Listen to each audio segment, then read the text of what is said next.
Georgia men exonerated after Proof podcast proves their innocence.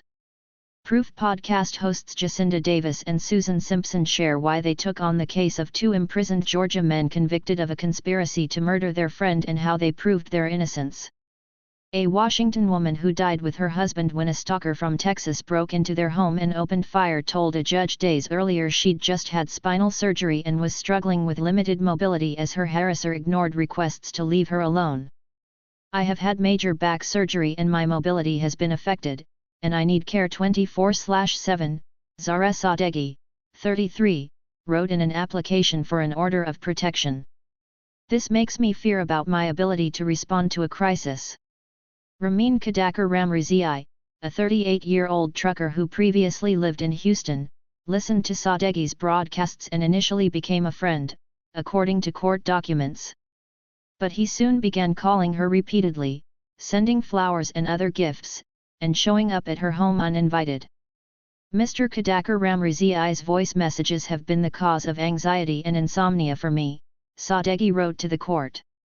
"They include him crying and begging for me to pick up, him threatening to burn himself and the tree in front of my house, also telling me to either delete my Instagram or make it public so he could see the content that I post."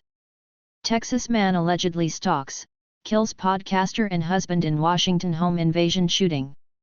Ramin Kadakar Ramrizi, left, is accused of stalking Zara Sadeghi, center, and breaking into her home on Friday, where police say he fatally shot her, her husband Mohammed Milad Nasri, right, and then himself. She said Kadakar Ramrizi was completely delusional and showed explosive anger problems. "These delusions make me fear for my life and the lives of my loved ones," she wrote. She blocked his number, but he continued to leave her voicemails. Kadakar Ramrizi also began calling Sadeghi's friends and neighbors and even attempted to hack one of their WhatsApp accounts. An exchange between the stalking suspect and the victim's husband, excerpted in court documents. An exchange between the stalking suspect and the victim's husband, excerpted in court documents. King County District Court. At one point, the accused stalker called Sadeghi's husband, Mohammed Milad Nasri, while the couple was in bed and demanded he put his wife on the phone. Utah farmer Dylan Rounds remains missing as prime suspect charged with murder. Redmond police say they arrived on scene around 2 a.m. Friday and attempted CPR on a man with gunshot wounds. Inside, they found a woman and the suspect, also deceased.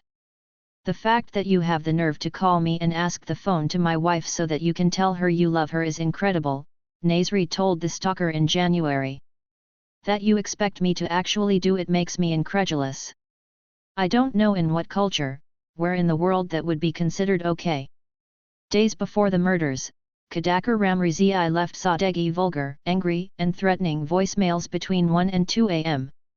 During this time, he told Nasri that the communications would only stop if he killed himself or died, according to the court filings.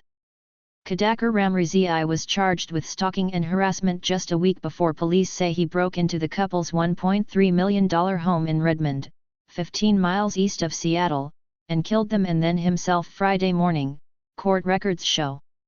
Medical examiners arrived Friday morning, hours after a stalking suspect shot and killed a podcast host and her husband before killing himself. Sadeghi's mother, who was also at the home at the time of the attack, escaped and called 911 from a neighbor's house around 1:45 a.m., according to authorities. Responding officers found Sadeghi's 35-year-old husband, Nasri, unresponsive on the floor. They attempted CPR but could not revive him. Deeper inside the home, they found Sadeghi and Kadakar Ramrizi dead. Court records show that Sadeghi and Nasri's lawyer told a judge last week he wasn't sure whether Kadakar Ramrizi owned weapons but believed he might.